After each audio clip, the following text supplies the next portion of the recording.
puisqu'il est encore permis un peu dans notre pays de parler latin, je rappelle un peu cette phrase de Caton que vous connaissez tous, en tout cas que les gens de mon âge connaissaient, hein, Delenda Carthago est. Il disait ça comme ça d'ailleurs, toujours et partout, ça n'avait pas de sens précisément, mais enfin, il employait cette phrase. Moi aussi j'ai mon Delenda Carthago est, c'est-à-dire une répétition, c'est-à-dire avant toujours d'aborder un sujet, je fais un peu quelques digressions, j'oserais dire d'un point de vue, excusez le mot, épistémologique. J'entends par là, dans le sens de Michel Foucault, le fait qu'il faut toujours réfléchir sur la connaissance qui est la nôtre. Notre espèce animale, vous le savez, n'est ce qu'elle est que parce qu'elle se raconte. Et donc Foucault, dans Les mots et les choses, rappelle bien évidemment qu'on ne peut bien comprendre les choses que si on est précis sur les mots. Voilà ce que j'appelle épistémologique. En la matière, extraire, je dirais, l'essentiel du circonstanciel. Ou encore, et en ces lieux, c'est quelque chose qui me paraît opportun, saisir l'éternel au sein même de ce qui est toujours et de ce qui apparaît comme étant éphémère.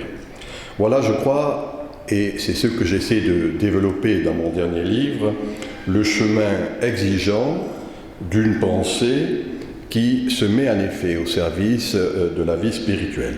Or, je crois qu'il s'agit là d'une constante ambition de ce qu'on peut nommer, et le président le rappelait il y a un instant, la franc-maçonnerie de tradition. Pour ce faire, il faut toujours, et c'est ce que je disais, que je faisais quand j'enseignais ou quand j'ai l'occasion de faire des conférences, revenir à l'origine. C'est là où, je rappelle, c'était la position du philosophe que je viens de citer, Husserl, demandant que l'on mette entre parenthèses nos représentations. Époquées, disait-il, c'est la parenthèse, ou encore celui qui fut d'ailleurs un disciple direct de Husserl, Heidegger, suggérant qu'à certains moments, il fallait savoir prendre du recul, faire un pas en amont. C'est ainsi que l'on a traduit l'expression allemande « Schritt zurück », le retour aux sources. Pour ma part, j'ai toujours insisté, j'insiste et j'insisterai encore un peu pour ce que j'ai à écrire, sur la nécessité, en effet, de revenir à la radicalité, c'est-à-dire aux racines. C'est ça, les sources. Et je pense que c'est encore plus nécessaire peut-être en des périodes de mutation de fond telles que nous les vivons actuellement, prendre donc le temps de la réflexion, voire le temps de la méditation. Il s'agit là d'une attitude lucide, à la fois de bon sens et de droite raison, qui permet de comprendre, je dirais, l'actualisation, c'est-à-dire rendre actuel ce qui était, je le rappelle, et si vous ne vous en souvenez pas, je vous le redis, la préoccupation de celui qui est un des fondateurs de la philosophie occidentale, Aristote, qui faisait justement de la philosophie ce qui distinguait, disait-il, de l'opinion commune. Le mot est maintenant assez indiqué, je le rappelle, la doxa, c'est l'opinion. Et dans le fond, pour justement prendre ses distances vis-à-vis de l'opinion, Aristote, permettez-moi ici encore de le dire en grec, disait il faut savoir kalos apoiorestai, c'est-à-dire, si je traduis, savoir poser, stricto sensu, des apories. Pour le dire en d'autres termes, il faut savoir poser des questions, surtout en un moment où l'on donne très facilement des réponses. Et je dirais que le fait de savoir poser des questions me paraît une des démarches essentielles. Pour ce faire, il faut toujours rappeler, et je le dis, je le redis, l'exigence de la pensée qui nécessite toujours de l'effort. J'ai dit tout à l'heure, notre espèce animale étant ce qu'elle est, c'est uniquement si on sait trouver les mots justes que l'on peut vivre d'abord en accord avec soi-même et par après peut-être agir avec efficacité. N'est-ce point cela que Camus, d'ailleurs, à sa manière, disait, phrase qui est connue mais qu'il convient de répéter, « Mal nommer les choses contribue au malheur du monde ». Mais disant cela, on le sait moins, c'est que lorsque Camus emploie cette expression, c'est en référence à un petit apologue chinois qu'il commente, où l'Empire se délite. L'empereur consulte le sage, et le sage lui dit « il faut s'asseoir et trouver les mots avant d'agir ». Si je le traduis en des termes plus simples et plus familiers, je dirais que les mots M-O-T-S soignent les mots M-A-U-X. En bref, pour passer du chaos propre aux époques de décadence, du chaos au cosmos, il faut trouver les mots justes. Là encore, permettez cette petite expression latine qui est très juste, saint Thomas d'Aquin l'emploie souvent, nomen est omen, c'est-à-dire le nom est une indication. Il indique le chemin, et pour nous, bien sûr, le chemin de la pensée. Peut-être que l'authentique pensée, d'ailleurs, est mue par une sensibilité théorique, moi pour ma part, c'est ce que j'ai toujours employé, consistant à chercher les mines cachées des richesses naturelles, ce qu'il est convenu d'appeler actuellement, sans que d'ailleurs on sache trop ce que l'on met derrière, le sociétal. Autre manière de dire le sociétal, dans le fond, les sous-sols de la vie. Cette nappe phréatique sustentant la faune, la flore, c'est-à-dire en un mot, sustentant, permettant qu'il y ait du vivant. Dans sa recherche importante, et on oublie qu'il fut lui-même un ésotériste, ce qu'il appelait la quintessence, ou encore, d'une manière plus connue, la substantifique moelle, Rabelais soulignait le rapport existant toujours entre l'ésotérique et l'exotérique, le secret et ce qui s'exprime. Et voilà, je dirais, ce qui nous éloigne de la rhétorique sonore des idées convenues et autres incantations auxquelles nous habitue habituellement la jactance, l'arrogance, la suffisance de la bien-pensance contemporaine. Ce qu'en effet, avec Hélène Schroll, nous avons essayé d'analyser dans les nouveaux bien-pensants. D'où la nécessité de passer des mots, plus ou moins incantatoires, à la parole vive, à la parole de vie. Recherche constante, je dirais, et certains d'entre vous le savent, de la parole perdue.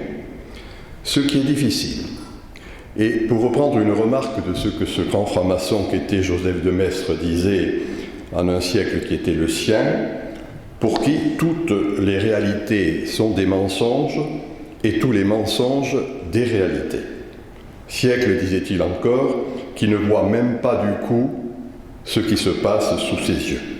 D'où, rappelait-il, une impérieuse nécessité, ce que l'on croit vraiment, il faut le dire hardiment.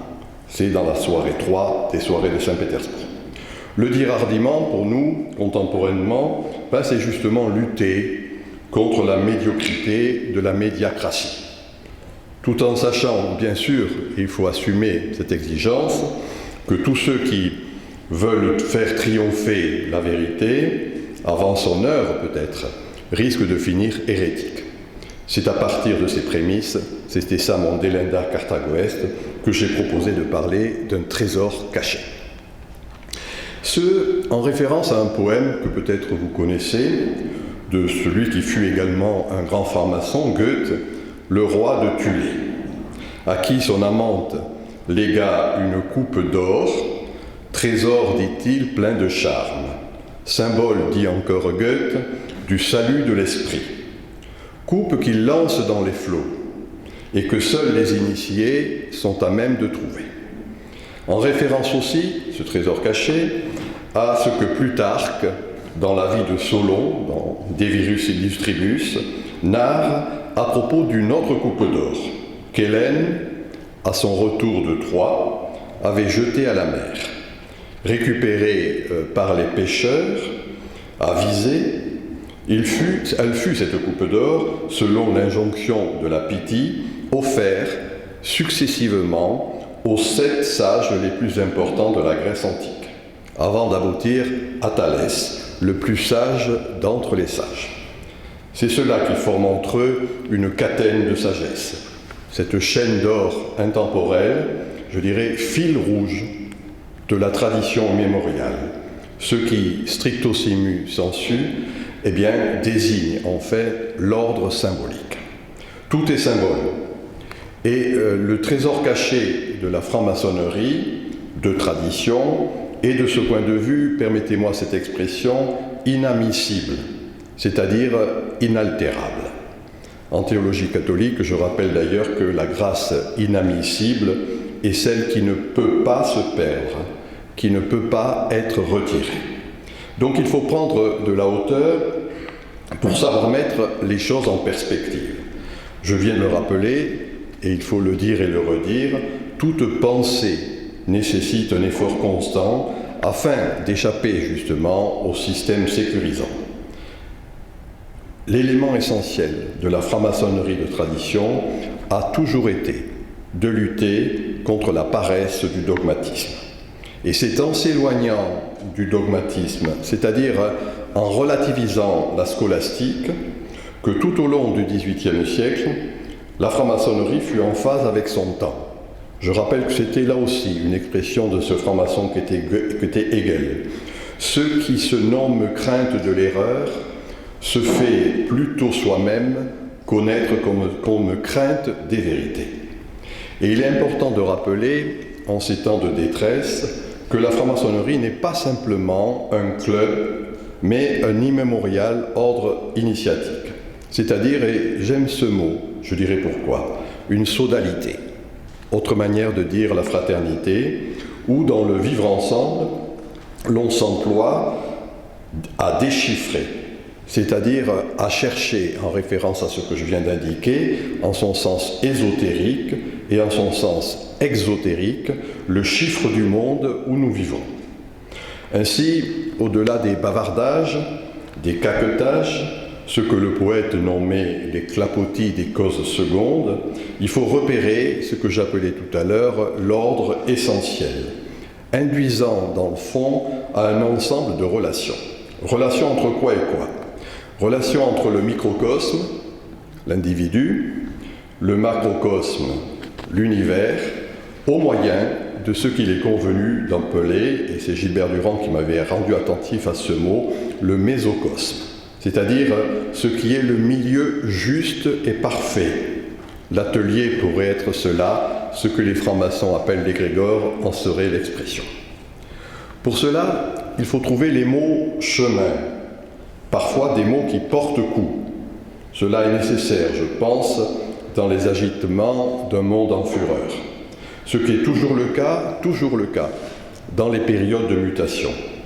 C'est une sensibilité qui est nécessaire quand on est confronté à la domination de ce qu'un grand penseur du XIXe siècle, le cardinal John Newman, nommait des scoundrel words, c'est-à-dire des mots de l'insincérité. Il faut dès lors suivre la ligne de crête entre ce qui pourrait être un rationalisme desséchant, à bien des égards dominant, et l'enthousiasme des illuminés. Ligne de crête en bref, se défiant à la fois de l'abstraction comme de la chimère.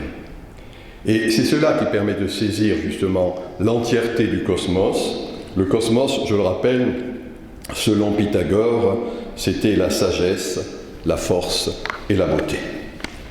Il y a donc un mythe fondateur. Pour comprendre cela, il faut savoir qu'un mythe fondateur est à l'origine de toute chose. J'ai déjà cité, je reciterai Gilbert Durand, mon maître, qui rappelait l'importance justement de l'imaginaire. Pour lui, l'imaginaire, c'était très précisément une vision multilatérale, mixte de passion et de raison. Mais il faut aussi savoir, et cela c'est moi qui le rajoute, qu'il y a en quelque sorte des successions d'imaginaires. Il y a de l'impermanence et de la continuité. Impermanence d'une forme particulière, continuité de la vie, une forme se change à une autre, c'est la métamorphose. Un terme très simple traduit cela, nous n'y sommes pas habitués, mais c'est important, c'est la saturation. Le frère Joseph de Maistre, son nom c'était Josephus a Floribus, dans ses discussions avec Wilhelmos, écrit ceci: « Quand Dieu efface, c'est qu'il se prépare à écrire. » Ou encore, « Dieu tient toujours la gomme et le crayon. Métaphore fort intéressante et très simple dans le fond pour rappeler que quelque chose cesse, autre chose renaît. Et c'est si on ne comprend pas cela qu'existe dans le fond cette déconnexion très forte et très angoissante actuellement entre l'officiel et l'officieux. La société officielle et la société officieuse, de mon point de vue, la crise gît uniquement dans ce décalage. D'où la nécessité du sursaut, ne serait-ce que pour éviter cette déconnexion. Une nouvelle genèse. Je rappelle là encore deux noms. Celui qui est ce philosophe grec qui, dit-on, a écrit la première formule gravée sur la pierre dans la tradition culturelle qui est la nôtre, Genesis kai phtora, phtora kai genesis, c'est-à-dire genèse et déclin, déclin et genèse, mouvement sans fin. Au XIXe siècle, un grand penseur qui s'appelle Ballanche avait proposé, pour traduire cela, un autre mot, d'ailleurs issu lui-même du grec, palingénésie, c'est-à-dire genèse à nouveau, en se souvenant que ce qui est très souvent inspiration tend à s'attiédir, l'énamourement devenant la conjugalité tétanique, l'instituant s'achevant très souvent à l'institué, sclérose des choses. La palingénésie, genèse à nouveau, rappelle donc qu'un monde cesse et un monde renaît. N'est-ce point cela le symbolisme des épreuves initiatiques ou la mort symbolique propre à la maçonnerie? Méthodologie, dans le sens simple du terme, mise en chemin, de la réintégration. Le vieil homme laissant progressivement, philosophie progressive, la place à l'homme nouveau. Et c'est en oubliant ce processus de palingénésie ou de métamorphose qu'il y a une falsification. La source vive se rigidifie et devient mortifère. En ce moment, la doctrine, ce que saint Benoît appelait la sapientia doctrina, se change en dogme. La méthodologie, c'est-à-dire la mise en chemin, devient une pure et une simple et ridicule antiphrase. Dans un livre fameux, Jean Baillot, un livre classique sur la franc-maçonnerie, parle à ce propos de voix substituées. Comment on oublie la voix essentielle et donc l'essentialité des choses. Ma thèse serait celle-là suivante. Le mythe fondateur, dans le sens que je viens d'indiquer, de la franc-maçonnerie traditionnelle est donc la sodalité. Sodalité, c'est-à-dire fraternité, ou un mot que je préfère employer, celui d'affrèrement, qui peut bien sûr prendre des formes diverses. C'est cela, l'affrèrement, vieux mot de la sodalité médiévale. Et on retrouve cette idée-là soit dans des auteurs classiques, je pense bien sûr ici à Frédéric Mistral, soit également dans de nombreux rituels maçonniques d'origine templière. On va le retrouver dans d'autres traditions culturelles, le baiser de paix, la chaîne d'union, les agates. Dans chacun de ces éléments, il y a la nécessité, encore une fois, de rappeler cette sodalité fondamentale, je le dirai en des termes plus soutenus tout à l'heure. Comment cela se concrétise-t-il? Le fait qu'il y ait à la base, encore une fois, ce désir d'affrèrement. Dans un principe qui est essentiel, un principe, je dirais, générateur, que l'on oublie de rappeler, mais qui est non moins important, en effet, c'est celui de la tolérance. Voilà un mot qui fait peur, voilà un mot que l'on n'emploie pas, qui très souvent traduit la facilité, alors que c'est une forme d'audace et de courage. D'audace et de courage contre justement la force des idées préconçues. Il s'agit là, je dirais, du principe immuable. Le mot que j'employais tout à l'heure, je l'applique ici, inadmissible, quelque chose qui ne peut pas changer. Contre le devenir, qui lui, bien sûr, est de l'ordre du politique. Le politique est toujours en devenir, alors que le principe permanent de l'être, eh bien, s'oppose à ce qui est le devenir de l'État. Deux anecdotes pour rendre compte de cela. Un de mes amis m'a raconté qu'il avait été initié au Grand Orient de France, à Lyon précisément, en 1972, juste après les événements de 1968. Et sa loge était pour moitié composée d'anarchistes et pour moitié de policier. C'est dire, bien sûr, les débats. Tout empreint, rappelait-il, et c'est important, de tolérance. Donc relativisme contre la paresse de l'esprit dogmatique. Racontant cela à mon maître Gilbert Durand, après la lecture d'un de ses très beaux livres qui s'appelle « Les grands mythes fondateurs de la franc-maçonnerie », il m'indiquait justement que cette tolérance était la spécificité de la pensée traditionnelle. Je rappelle Tradar et ce qui a été donné et que l'on transporte, c'est-à-dire, disait-il, de la franc-maçonnerie traditionnelle. Et je dois ajouter et avouer que c'est en fonction de cela que j'avais fait sous sa direction ma thèse d'État, en effet, intitulée sous forme d'oxymore « L'enracinement dynamique ». Tolérance, relativisme et tradition. Voilà les mots essentiels. Un grand philosophe et sociologue du début du XXe siècle, Georg Simmel, dans un très beau texte que je conseille fort aisé à la lecture sur les sociétés secrètes, rappelle justement que le relativisme, à l'encontre de ce qu'il est fréquent de dire, n'est pas une négation de l'esprit, comme il est trop souvent ce que l'on dit, mais au contraire une relativisation de la vérité unique et la mise en relation des vérités plurielles.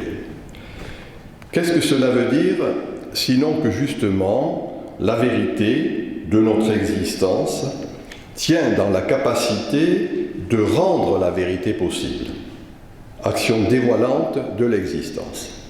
La vérité est stricto sensu, et je dis ce mot en pensant à son étymologie, apocryphe, c'est-à-dire caché.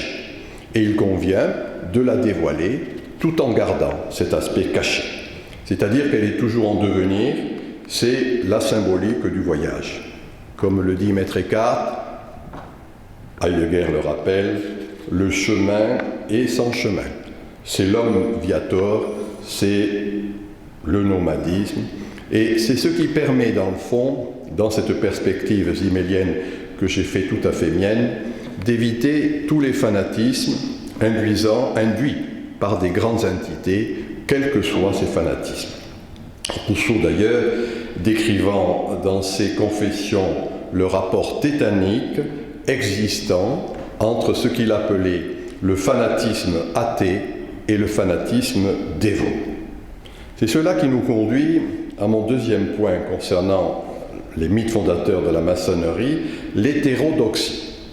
Là encore un auteur, Alexandre Viat, un livre fameux s'intitulant « Les sources occultes du romantisme, illuminisme et théosophie », 1928, Alexandre Viat rappelle que justement le caractère, c'est-à-dire l'empreinte essentielle de la franc-maçonnerie, contre justement tous les totalitarismes, c'est l'hétérodoxie, dans le sens simple du terme, l'autre de la doxa, autre chose que l'opinion. Et dans le fond, c'est en s'éloignant de tout dogmatisme, en relativisant, je l'ai rappelé tout à l'heure, la scolastique, que tout au long du XVIIIe siècle, la franc-maçonnerie fut en phase avec son temps. Je rappelle ici les travaux de mon regretté ami Charles Porcet, directeur de recherche au CNRS et spécialiste de la franc-maçonnerie, qui rappelait en effet cette connexion qui existait entre ce qui se passait au XVIIIe siècle et le moment fondateur de la franc-maçonnerie. Vous comprenez mon propos. Même défi de nos jours. Trouver les mots les moins faux possibles, pouvant devenir des paroles fondatrices. Ce que Joseph de Maistre appelle le talent onomaturge de la franc-maçonnerie de tradition. Apprendre à lire et à écrire. N'est-ce point là la primordiale injonction qui permet en quelque sorte de trouver ce qui est toujours cette parole perdue. Et c'est ainsi dès lors qu'on peut être un être édifiant, c'est-à-dire participer à l'édification du temple de l'humanité. Peut-être cela nous met sous le vocable du secret ou du discret. Là encore de l'étymologie. Discrétio. La discrétio, que l'on a traduit en français maintenant par la discrétion, était pour les philosophes du Moyen-Âge le discernement, et c'est le fondement même de tout humanisme. Discrétio. Être discret, c'est savoir discerner. Être secret, c'est savoir discerner. Et c'est là où il y a une conjonction entre cette discrétio fondamentale, je dirais presque une discrétio archétypale, et le verbe régénérant. Le verbe strictement régénérant, bien sûr je renvoie ici au premier chapitre, versets 2 et 3 de Jean. Au commencement était le Verbe, tout fut par lui, rien sans lui ne fut. Un petit interlude maintenant, puisque j'essaie d'appliquer ce qui est en jeu dans ce trésor caché à ce que j'appelle la postmodernité. Qu'est-ce que cette postmodernité ? Nous avons peur en France d'employer le mot et d'essayer de l'analyser. Je rappelle qu'il s'agit tout simplement de la saturation du paradigme moderne. Et pour bien l'expliquer ou pour bien le comprendre, peut-être rappeler ce que fut le postmodernisme architectural, un architecte italo-américain dans les années 50 nommé Roberto Venturi, s'opposant à ce qu'était l'esthétique fonctionnelle du Bauhaus, en France ce serait Le Corbusier, fait des constructions avec, dit-il, des citations diverses, c'est-à-dire des constructions avec des morceaux gothiques, romans, baroques, patchwork. La deuxième caractéristique de ce postmodernisme architectural, c'est que cela va se faire à partir des racines. C'est-à-dire que ces citations, c'est pour la communauté italo-américaine, vont être prises à Padoue, Venise, Rome, Florence, avec un processus, dit-il, d'anamnèse, c'est-à-dire « souviens-toi d'où tu viens ». Idée, encore une fois, traditionnelle. Et c'est à partir de là, je rappelle que c'était l'intuition de Jean-François Lyotard, le philosophe français qui a écrit La condition postmoderne en 1972, c'est à partir de là eh bien, que cesse ce que Lyotard appelle la fin des grands récits de référence, c'est-à-dire la fin des certitudes, la fin des grands systèmes qui avaient bien marqué la modernité. Je ferme maintenant mon parenthèse et cet interlude. Quel serait le pronostic ? En quoi la franc-maçonnerie pourrait être en phase avec l'esprit du temps, avec l'imaginaire en gestation, et donc correspondre bien évidemment à ces défis. Je rappelle tout de même, si vous voulez, que la falsification de son principe originel, c'est-à-dire l'hétérodoxie, risque de la faire devenir dogmatique, intolérante, voire cléricale. Les incantations sur le laïcisme en sont pour moi actuellement des expressions. La laïcité, je le rappelle, étymologiquement et historiquement, vient des frères Lay dans les monastères qui n'étaient pas prêtres. Il y a actuellement dans le laïcisme, voire une dimension laïcarde, quelque chose qui est assez clérical. Alors que le chiffre de la postmodernité serait justement le plus qu'un. Husserl encore, que j'ai cité 2 ou 3 fois, appelle cela un nous transcendantal, c'est-à-dire quelque chose qui va dépasser le simple dualisme cartésien, qui va dépasser le principe de la coupure, la dichotomie entre la nature, la culture, le corps, l'esprit et autres dichotomisations du même ordre. La pensée traditionnelle est une pensée au contraire de l'unicité, qui n'est pas la réduction de l'autre au même, mais l'unicité du cosmos, c'est la pluralité de la personne. Unicité principielle, c'est ainsi que nommé Bachelard, si vous voulez, les multiples sommets. Quelque chose qui renvoie, bien sûr, à rassembler ce qui est épars.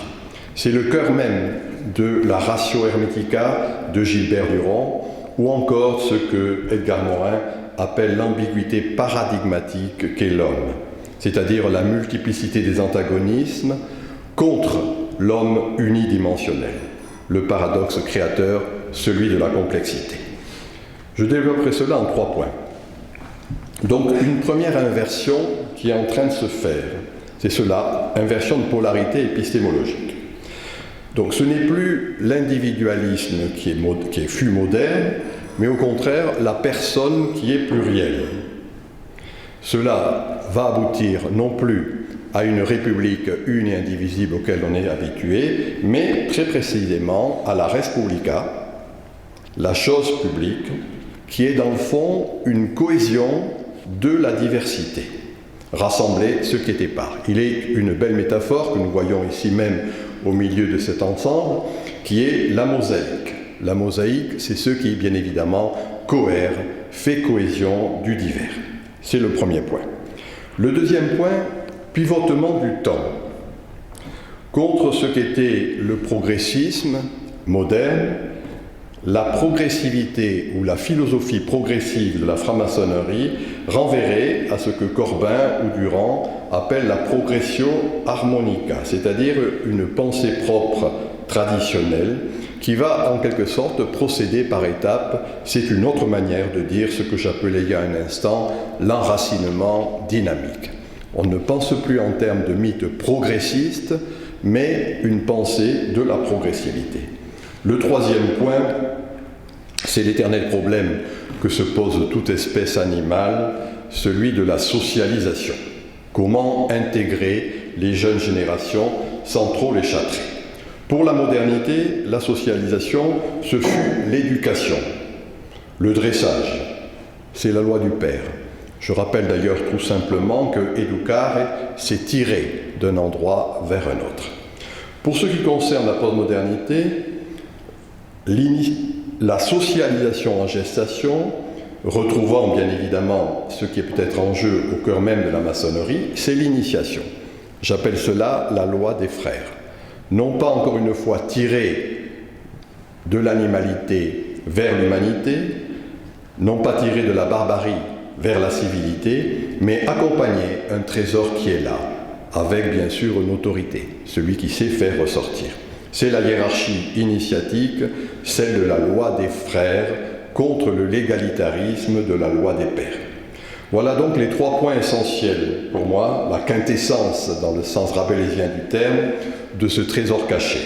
Mosaïque, la cohésion du divers, progressivité, une croissance à partir des racines, initiation, ce qui va faire ressortir un trésor qui est dans tout un chacun. Et ce sont ces trois points qui sont en phase, à mon avis, avec l'esprit du temps, même, bien évidemment, si ne sont pas ces mots qui sont employés. Autre définition paradoxale de la postmodernité. Je rappelle que le paradoxe, c'était Goethe, qui rappelait que, en son moment naissant, toute civilisation est paradoxale. Il y a ceci et son contraire.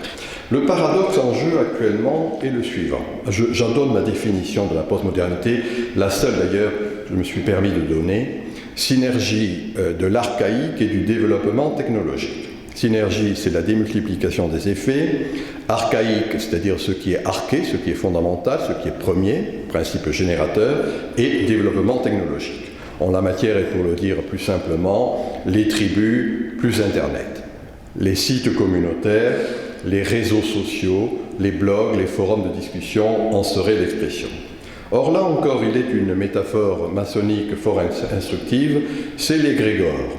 L'égrégore difficile à traduire, sinon, je dirais, un superconscient collectif, qui pourrait rejoindre d'ailleurs des expressions proposées tout à la fois par Edgar Morin ou par Teilhard de Chardin, la noosphère, c'est-à-dire un savoir collectif. C'est autre chose, une autre manière de dire cette métaphore du wiki, Wikipédia, sous ses diverses modulations. C'est cela, la loi des frères. Qu'est-ce que ça veut dire? Ça veut dire que cette conception-là de l'égrégore, du superconscient collectif, pour la franc-maçonnerie de tradition, c'est rappeler que la science est une connaissance des relations. Je rappelle que c'est cela d'ailleurs le mot intelligence. Intelligence, c'est rassembler les morceaux. Intelligence, intelligere, c'est réunir. Et il y a là, bien sûr, une forme de connaissance, cum nascere ou cum nocere, naître avec ou connaître avec. Dès lors, on n'est plus, et c'est cela qui est très prospectif, on n'est plus dans l'ego cogito-cartésien, qui est le fondement de l'égotisme, voire de l'égoïsme moderne, ce qui est l'élément essentiel de la perspective économique, c'est au contraire l'évidence du toi, l'évidence de l'autre, l'évidence de l'altérité qui constitue le point de départ. Ce sont les contagions affectives, les sentiments d'appartenance, les compassions, autre manière, encore une fois, plus contemporaine, de dire l'égrégore, le ressort caché, la chaîne d'union. C'est le caractère, dans le fond, que l'on avait oublié, le caractère charismatique du lien social. Là encore, je rappelle le mot charisme en grec, kréma, ça veut dire la colle, ce qui me colle à. Ce caractère charismatique, si vous voulez, là encore, Henri Corbin ou Gilbert Durand rappelaient que justement, la sympathie, l'empathie entre les êtres, disait-il, a quelque chose de divin, et il traduisait cela en disant théopathie. Transsubjectivité ou intersubjectivité, c'est-à-dire quelque chose qui transcende l'individu pour retomber sur le groupe. Là encore un mot heideggerien, c'est-à-dire quand le jeu se magnifie en nous. L'égrégore n'est pas autre chose. Si je fais de l'hétérochronie et pas de l'anachronisme, je rappelle qu'on peut rapprocher cela du plus grand de Teilhard de Chardin, ou encore de ce que Auguste Comte appelait le grand être. Je rappelle que le grand être, pour ce qui le concerne, c'était justement cette liaison entre ceux qui sont passés, ceux qui sont vivants, la terre et tout ce qui constitue le vivant. On pourrait dire ici, un néologisme qui est fort instructif, la reliance. Être relié, religare, être en dépendance, reliant en anglais. Donc c'est ce que j'ai personnellement proposé d'appeler, là encore un oxymore, la transcendance immanente. C'est-à-dire qu'à l'opposé de l'homme du besoin, qui a constitué, et Jean Baudrillard nous l'a rappelé, l'essence de la modernité, ce qui est en jeu, c'est l'homme du désir. Je rappelle qu'il s'agit là du titre d'un auteur classique du XIXe siècle, Louis-Claude de Saint-Martin. Le besoin. Le besoin est économique. Une phrase de Karl Marx résume bien le matérialisme moderne. Il dit « c'est quand la quantité est une nouvelle qualité ».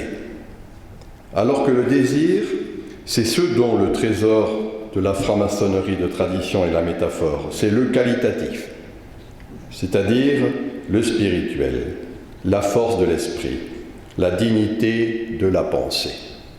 Un sociologue et philosophe allemand de la moitié du dernier siècle, Max Scheler, parlait à cet égard de ordo amoris. Charles Fourier, de son côté, dans sa réflexion utopique, c'est Jean Bello, dans La Voix substituée qui le rappelle, à cette phrase. La maçonnerie avait le moyen d'établir un culte de l'amour.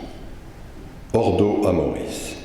À ce moment-là, nous sommes, disons, dans un réel élargi qui n'est plus simplement cette réalité économique rachitique. Et la démarche de l'imaginaire, ainsi comprise, est donc l'inclusion du possible, du surréel, de l'irréel, des rêves et autres fantasmes qui nous habitent. On peut appeler cela, je cite ici encore Heidegger, le Geviert dans la chose, c'est-à-dire les quatre éléments qui font que le vers-soi est toujours d'abord l'effet du hors-soi. C'est à partir de l'autre que l'on se crée. Les métaphores que j'ai employées traduisent cela. La tribu, ce n'est pas autre chose. C'est là encore une sorte de pluralisme cohérent. La science de l'homme, celle de la tradition, est dès lors un savoir collectif. Et ce que je disais tout à l'heure sur les sites communautaires, Twitter, forums, blogs et Internet, traduisent bien évidemment cela. Ou encore ce que le pasteur Anderson appelait « the whole Catholic religion » des constitutions maçonniques. Ce que Joseph de Maistre, encore lui, nommait le catholicisme transcendant. C'est ce qu'on va retrouver dans la mystique, le corpus mysticum. On n'est plus dès lors dans la grande tradition du « connais-toi toi-même », fondement de l'individualisme épistémologique, mais dans le « connais-toi dans l'autre ». L'autre en la matière, bien évidemment, étant la communauté. C'est cela qui nous amène à ce qu'est cette propension naturelle que l'on avait cru évacuer de l'homme au mystère. Et tout le problème qui se pose à toute société, qui se pose de plus en plus à la nôtre, on le sait, l'actualité n'est pas avare d'exemples en ce sens, c'est ce sacral. Régis Debray en a parlé récemment. La phrase de Ricoeur rappelle cela: « Grâce à vous, je savais que le sacré est une région d'être, un roc au centre de notre existence. » Or, le mystère, c'est ce qui unit justement des initiés entre eux. Comment cela se vit-il? Comment cela s'exprime-t-il? Comment cela se gère-t-il? Eh bien, ce sont les rituels. Les rituels, c'est tout simplement une manière d'homéopathiser ce sacré, à défaut de quoi il devient incontrôlable et il se fanatise. La perspective holistique que je dis ici est une mise en relation avec l'environnement naturel et l'environnement social. Les rituels, c'est le partage des mystères, c'est l'initiation. Je dis bien, c'est une catharsis, une homéopathisation. Cette réversibilité holistique, dans le sens simple du terme, c'est ce relationnisme que l'on retrouve dans le cosmos. Sagesse, ordre et beauté. Nous avions, en conclusion, deux manières, deux topiques pour comprendre l'histoire et le monde. Topos, la topique, ce à partir de quoi l'on situe les choses. De manière simple, le progressisme, c'était la flèche du temps, Hegel. À l'opposé, il y avait le cercle qui était réactionnaire, le retour du même. La proposition que j'ai faite, et qui à mon avis est au cœur même de ce trésor sacré, c'est ni la flèche du temps, ni le cercle, mais la spirale. C'est ça la progressivité, c'est ça la philosophie progressive, maçonnique et postmoderne. Ce qui nous renvoie à cet autre topos non moins important, on quitte la verticalité pour aboutir ou pour revenir à l'horizontalité. Voilà ce qui peut permettre de déchirer le voile de Maya, c'est-à-dire le voile de l'illusion, celle des conformismes, celle de la bien-pensance, empêchant de voir les signes, les intersignes de la fin et de la renaissance. Souvenons-nous à cet égard ce que je disais tout à l'heure, la discrétion dans cette philosophie médiévale, c'était justement le discernement, la capacité de bien évaluer les choses et les gens. Et c'est quand on oublie cette légitimité, cette légitime complémentarité, que l'on est submergé par les simplismes médiatiques, devenant ce que Nietzsche appelait brutalement mais lucidement un vomitus matutinus, c'est-à-dire ces régurgitations journalières peu ragoûtantes qui tendent à dominer et qui n'est pas sans favoriser tout à la fois les lectures hâtives et les pensées courtes qui sont au fondement même de la bien-pensance. Je rappelle que c'est ce que Durkheim nommait les conformismes logiques. C'est à ces moments qu'il faut, sous la voûte utérée, revenir à la vraie pensée, réélaborer une sagesse, s'opposant justement à ces simplismes dominants, montrer en quoi le spirituel est bien supérieur au matérialisme vulgaire qui est la doxa du monde moderne. Dès lors, il ne suffit pas bien évidemment d'être des initiés, il faut aussi être des initiateurs. Initiateurs, c'est-à-dire tout simplement capables d'accompagner ce qui est là, ce qui est en attente d'être révélé à lui-même. J'ai dit, Monsieur le Président.